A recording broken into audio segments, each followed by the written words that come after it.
दोस्तों, ईरान के राष्ट्रपति इब्राहिम रईसी के अलावा ईरान के विदेश मंत्री अमीर अब्दुल्लाहियान काफ़ी पॉपुलर ये विदेश मंत्री थे और अक्सर इनकी तरफ से काफ़ी ख़तरनाक बयान भी दिए जाते थे।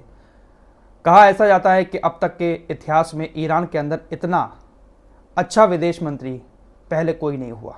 फिलहाल इन दोनों के अलावा इस हेलीकॉप्टर क्रैश में 9 लोगों की मौत हुई है। इस घटना से जुड़ी कुछ और ख़बरें हैं, वो आपको बताऊंगा, लेकिन उससे पहले आपको एक बड़ी खबर इंटरनेशनल क्रिमिनल कोर्ट की बता देता हूं। इंटरनेशनल क्रिमिनल कोर्ट नेतन्याहू और उसके कुछ नेताओं के खिलाफ अरेस्ट वारंट जारी करने की बहुत दिन से चर्चा कर रहा था।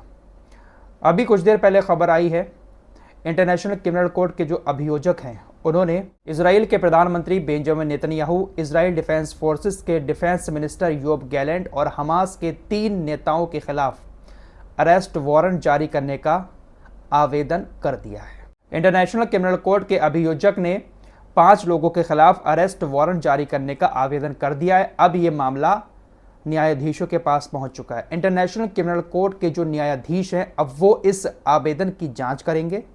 अभियोजक ने जो बातें नेतन्याहू, योब गैलेंट और हमास के नेताओं के खिलाफ अपने आवेदन में लिखी हैं, उन बातों की जांच करने के बाद फिर इंटरनेशनल क्रिमिनल कोर्ट के न्यायाधीश अरेस्ट वारंट का ऑर्डर जारी करेंगे।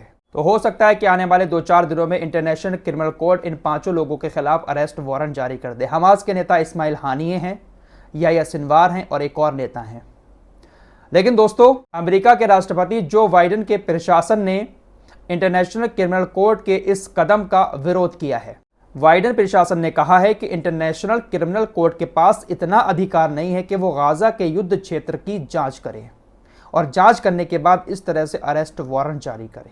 दोस्तों, यहां पर दुनिया को एक चीज समझनी चाहिए कि अरेस्ट वारंट सिर्फ नेतन्याहू और योब गैलेंट का नहीं हुआ है, बल्कि हमास के 3 नेताओं का भी हुआ है।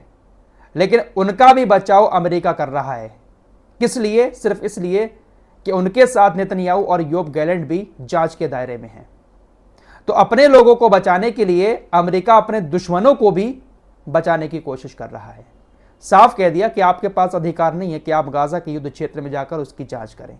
फिलहाल इंटरनेशनल क्रिमिनल कोर्ट के न्यायाधीशों का एक पैनल अभियोजक के इस आवेदन की जांच पड़ताल करेगा और उसके बाद वो फैसला लेगा कि अरेस्ट वारंट जारी करना है या नहीं करना है। वैसे मुझे नहीं लगता है कि अरेस्ट वारंट जारी हो पाए, क्योंकि अमेरिका का पूरा हाथ नेतन्याहू के सर पर है। आइए अब ईरान की तरफ चलते हैं। ईरान के राष्ट्रपति इब्राहिम रईसी का हेलीकॉप्टर क्रैश हो गया। आप सभी को सब कुछ पता ही है। 9 लोगों की उसमें मौत हुई है। ईरान की जो रेड क्रिसेंट की टीम है सबसे पहले वही मौके पर पहुंची। हालांकि तुर्की के हेलीकॉप्टर ने सबसे पहले क्रैश हुए हेलीकॉप्टर को सर्च किया है। तुर्की ने एक अच्छा रोल निभाया हेलीकॉप्टर को ढूंढने में। फिलहाल ईरान की रेड क्रिसेंट की टीम के जो प्रमुख है उन्होंने कहा कि इब्राहिम रईसी का जो हेलीकॉप्टर है वो तकरीबन 2500 मीटर की ऊंचाई पर एक कठिन स्थान पर उड़ रहा था। तकरीबन 2500 मीटर की ऊंचाई पर एक ऐसी जगह पर उड़ रहा था जहां पर बहुत ज़्यादा कोहरा था, पहाड़ियां थीं। इसी वजह से पहाड़ी से हेलीकॉप्टर टकराकर पूरी तरह से क्रैश हो गया। ईरानी रेड क्रिसेंट के प्रमुख ने कहा कि जैसे ही हेलीकॉप्टर क्रैश हुआ है, शुरुआत के मिनटों में ही सभी लोगों की मौत हो गई है। किसी को भी निकलने का हेलीकॉप्टर से मौका नहीं मिला है। जो भी लाशें मिली हैं वो हेलीकॉप्टर के मलबे के पास ही जली हुई मिली हैं। ऐसा नहीं है कि कोई हेलीकॉप्टर से निकला हो, जलता हुआ कहीं दूर भागा हो, ऐसा कुछ नहीं हुआ है। लेकिन दोस्तों, सवाल तो उठ रहे हैं। सवाल एक नहीं, बहुत सारे उठ रहे हैं।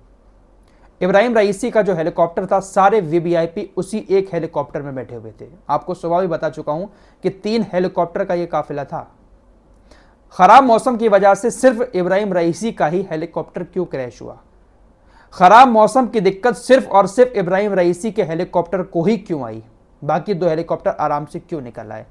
ये सवाल आज पूरी दुनिया में उठ रहे हैं। एक और वीडियो सामने आया है। इब्राहिम रईसी के हेलीकॉप्टर को जब सर्च किया गया, जब उसके मलबे को देखा गया, तो मलबे से थोड़ी दूरी पर, वीडियो में आप लोग देख सकते हैं, ध्यान से देखिए वीडियो को, जहां पर मलबा पड़ा हुआ था इब्राहिम रईसी के हेलीकॉप्टर का, उससे थोड़ी दूरी पर कोई इंसान चलता हुआ दिखाई दे रहा है। इतने घने जंगल में ये कौन है?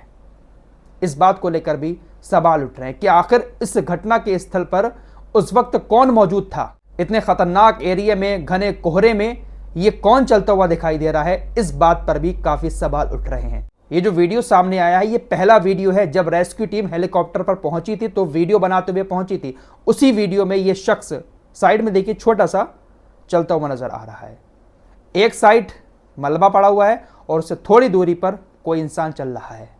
इससे भी शक पैदा हो रहा है कि आखिर ये कौन है घने जंगल में। फिलहाल ईरान के विदेश मंत्री की भी इस हादसे में जान गई है, जिसकी वजह से अब उनकी जगह ईरान के उप विदेश मंत्री अली बागेरी कानी को कार्यवाहक विदेश मंत्री बना दिया गया है। साथ ही साथ जो उप राष्ट्रपति थे उनको कार्यवाहक राष्ट्रपति अभी फिलहाल बना दिया गया है। आने वाले 50 दिनों के अंदर ईरान के अंदर एक बार फिर से राष्ट्रपति का चुनाव होगा और इस बार राष्ट्रपति चुनाव की रेस में जो है वो ईरान के सुप्रीम लीडर आयतुल्लाह खामनेई के बेटे हैं। ये भी इस वक्त काफ़ी चर्चा में है ईरान के अंदर। इनको भी बहुत अच्छा पॉलिटिशियन ईरान के अंदर माना जाता है। तो ये रेस में हैं, ये चुनाव लड़ेंगे राष्ट्रपति का। बाकी जो अपोजिशन पार्टी हैं वो लड़ेंगी। 50 दिन के अंदर अंदर ये चुनाव ईरान के अंदर होगा। ईरान के पूर्व विदेश मंत्री जवाद जरीफ ने ईरानी राष्ट्रपति इब्राहिम रईसी के हेलीकॉप्टर के क्रैश होने का जिम्मेदार अमेरिका को बताया है। अमेरिका को क्यों बताया है? वो इसलिए बताया है क्योंकि पूर्व ईरानी विदेश मंत्री ने कहा कि अमेरिका ने ईरान को हेलीकॉप्टर और विमानों के मेंटेनेंस का जो सामान है वो देना बंद कर दिया है। ईरान के पास बहुत सारे हेलीकॉप्टर ऐसे हैं जो मेड इन अमेरिका हैं, तो उनके मेंटेनेंस के लिए जब भी किसी चीज़ की ज़रूरत पड़ती है तो उसी देश से सामान आता है, उसी कंपनी का सामान आता है जिस देश की कंपनी ने उस हेलीकॉप्टर को बनाया होता है। अमेरिका ने प्रतिबंध लगा दिया है इस पर। ईरान को किसी तरह का कोई भी सामान अमेरिका हेलीकॉप्टर से जुड़ा नहीं भेजता है, विमानों से जुड़ा हुआ।